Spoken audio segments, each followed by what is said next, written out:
위대하신 예수님을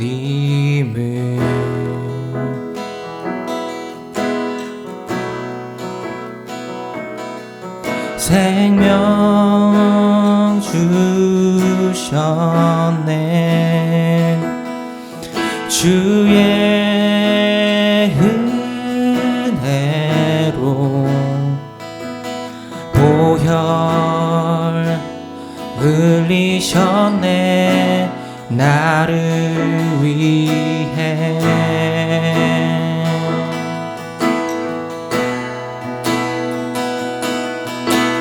그 사랑을 찬양하네.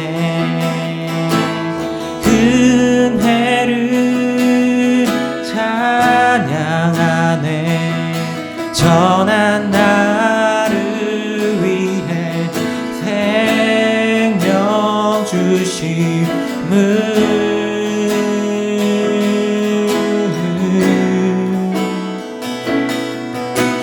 그 사랑을 찬양하네. 그 은혜를 찬양하네. 전한 나를 위해 생명 주심을. 처음으로 들어갑시다. 주를 경배. 주를 경배해. 주를 예배해. 오 위대하신 예수님을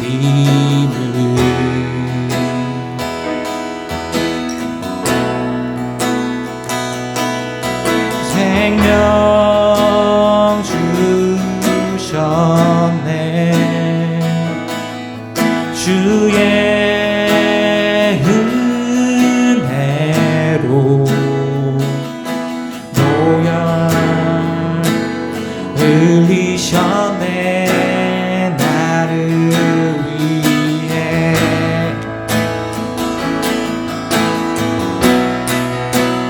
그 사랑을 찬양하네. 그 은혜를 찬양하네. 전한 나를 위해 생명 주심을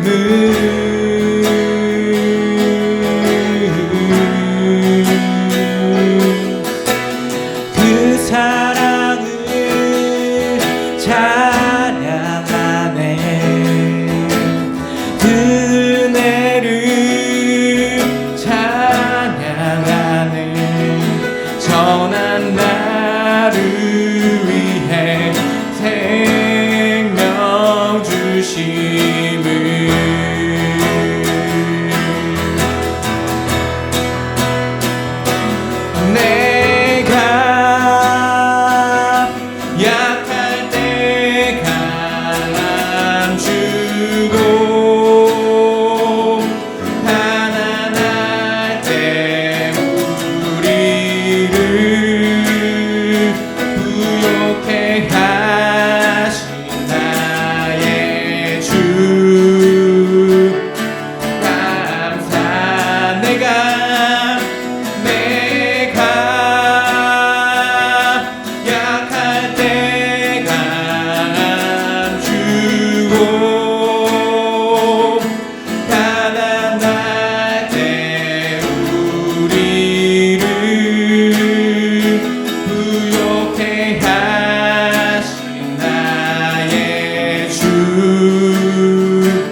오늘 함께 보실 말씀은 창세기 1장 26절과 2장 7절 말씀입니다. 하나님이 이르시되 우리의 형상을 따라 우리의 모양대로 우리가 사람을 만들고 그들로 바다의 물고기와 하늘의 새와 가축과 온 땅과 땅에 기는 모든 것을 다스리게 하자 하시고, 여호와 하나님이 땅의 흙으로 사람을 지으시고 그 생기를 코에 불어넣으시니 사람이 생명이 된지라. 오늘 이 말씀을 가지고 사람, 하나님의 형상이라는 제목으로 함께 말씀을 나누려 합니다. 친구들, 지난 한 주도 잘 보냈나요? 날씨가 많이 선선해졌어요. 이제는 아침 저녁으로 다소 쌀쌀하기도 해요. 특히 지난주에는 일교차가 심해서 밤에는 약간 춥고 낮에는 더워서 감기 걸리기 딱 좋은 날씨였던 것 같아요. 친구들 건강은 어떤가요? 벌써 10월이고 여러분 얼굴 못 본 지도 꽤 된 것 같은데, 여러분 최근 3개월간 찍은 사진들 중에서 제일 잘 나온 사진 하나만 우리 선생님들에게 카톡으로 보내주세요. 카카오톡 메시지 내로만 존재하는 여러분이 아니라 여러분의 얼굴을 보고 싶어요. 꼭이에요. 오늘 우리가 살펴볼 성경은 창세기 말씀이에요. 창세기는 말 그대로 세상이 창조된 이야기, 하나님의 창조 이야기를 다룬 책이에요. 어떤 이야기가 시작이 되려면 배경이 있어야 하잖아요. 예를 들어 해리포터를 읽기 위해선 해리포터와 그 부모님, 또 친구들, 학교 같은 배경들을 이해해야 하고, 마블 시리즈를 이해하기 위해선 아이언맨이 어떻게 만들어지게 되었는지, 또 어떤 사건들이 있었는지를 이해해야 해요. 성경의 모든 이야기를 이해하기 위한 배경을 세팅하는 책이 바로 창세기예요. 성경을 이해하기는 쉽지가 않아요. 특히 그 중에서도 창세기의 이야기들은 한 번에 탁 이해되기 쉽지 않아요. 제가 여러분에게 성경을 읽으라고 이야기할 때 구약의 시작인 창세기부터 읽는 게 어려우면 신약의 시작인 마태복음부터 읽으라고 하는 이유도 바로 여기에 있어요. 물론 마태복음 1장도 족보들이 나오긴 하지만 그래도 그건 사람들의 이름이고 한 장이면 끝나잖아요. 적어도 우리가 많이 들어본 사람, 예수님에 대한 이야기예요. 그런데 창세기는 성경 전체의 이야기의 배경을 만들다 보니까 더 이해하기 어렵고 더 어려운 이름들과 더 어려운 사건들이 많이 나와요. 그러다 보니 믿지 않는 사람들은 성경책을 덮게 되고, 믿는 사람들은 무미건조하게 그런가 보네 하며 지루해하는 거죠. 그런데 창세기 이야기를 조금이라도 자세히 살펴보고 이해한다면 마치 새로운 맛을 발견한 것처럼 신기한 경험을 하게 될 거예요. 앞서 이야기한 것처럼 창세기는 하나님의 창조 이야기를 다루고 있는데요. 그 시작은 시간과 공간, 그리고 질서의 창조예요. 여러분, 창세기 1장 1절을 함께 읽어보겠습니다. 시작. 태초에 하나님이 천지를 창조하시니라. 태초에 라는 말은 시간적인 개념이에요. 전사님, 태초가 언제예요? 라고 물으신다면 저도 잘 모르겠다고 대답할 수밖에 없어요. 그렇지만 중요한 것은 성경 가장 처음 구절이 태초라는 시작점을 잡음으로써 시작되었다는 거예요. 비록 언제라고 특정할 수는 없지만 하나님께서 아무것도 없는 곳에서부터 기준을 잡으시고 역사와 시간을 시작하셨다는 거예요. 그리고 그 다음은 하나님은 천지를 만드셨다고 말하고 있어요. 아무것도 없는데 하늘과 땅을 만드시는 게 무슨 의미가 있을까 싶은데요. 영어 성경엔 heaven and earth라고 이야기하기도 하고, 다른 영어 성경엔 all you see, all you don't see라고 표현을 덧붙이기도 했어요. 단순히 하늘과 땅이라는 개념 말고 가장 높은 곳에서부터 가장 낮은 곳까지, 우리 눈에 보이는 것들로부터 우리 눈에 보이지 않는 것들까지 이 세상에 존재하는 모든 것을 하나님께서 만드셨다는 그런 말씀이에요. 모든 것이 존재할 공간을 만드셨다는 거죠. 계속해서 2절 이하를 보면 하나님께서는 빛과 어둠을 분리하시고 물과 땅을 분리하시고 낮과 밤을 분리하시면서 질서를 만드셨어요. 혼돈 가운데서 질서를 만드시는 질서의 하나님을 표현하고 있어요. 이후에 일어나는 일들은 여러분이 잘 아시는 대로예요. 해와 달과 별을 만드시고 또 여러 식물들과 동물들, 물고기들을 만드셨어요. 물론 이런 이야기들도 중요하지만 오늘 진짜 하고 싶은 이야기는 따로 있어요. 대망의 6째 날 하나님은 사람을 창조하셨어요.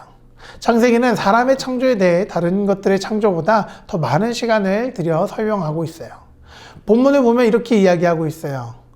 하나님이 이르시되 우리의 형상을 따라 우리의 모양대로 우리가 사람을 만들고 그들로 바다의 물고기와 하늘의 새와 가축과 온 땅과 땅에 기는 모든 것을 다스리게 하자 하시고. 여기서 우리가 살펴볼 것은 우리의 형상을 따라 라는 구절이에요. 형상이 뭘까요? 형상은 쉽게 말해 이미지예요. 여러분 카메라로 사진을 찍으면 어떻게 되죠? 그게 이미지가 돼요. 지금은 사진을 찍어서 쉽게 이미지를 만들어내지만 성경에 기록될 당시엔 그런 게 없었어요. 심지어 태초에 대해 이야기를 하는데 이미지가 어디 있겠어요? 형상으로 번역된 성경의 원문 단어는 첼렘이라는 단어인데요. 이 단어의 원뜻은 그림자라는 뜻이에요. 사람의 창조는 하나님의 그림자처럼 이루어졌다는 거예요. 저희 집에 아이가 하나 있는데요. 요즘엔 잘 걸어 다녀요. 얼마 전 밤에 산책을 나갈 일이 있었는데요. 그런데 이 아이가 그날은 그림자에 꽂혔나 봐요. 이전에도 그림자가 있었는데 그날은 유난히 그림자에 관심을 가지고 이리저리 몸을 움직이기도 하고 또 놀라기도 하면서 신기해하는 모습을 봤어요. 하나님의 그림자로서의 사람, 어떻게 생각하세요? 하나님의 그림자로서의 사람은 사실 말이 안 되는 표현이에요. 그림자가 생기려면 어떻게 해야 되죠? 어떤 빛이 그 형체를 비춰야 그림자가 생겨요. 그런데 하나님은 빛이세요.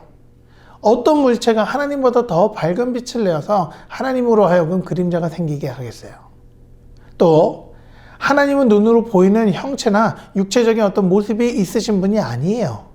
성경이 서술하시는 하나님은 대체로 어떤 특정한 형체로 존재하기보다는 영으로, 바람으로, 세미한 소리로, 빛으로 존재하시는 분이세요.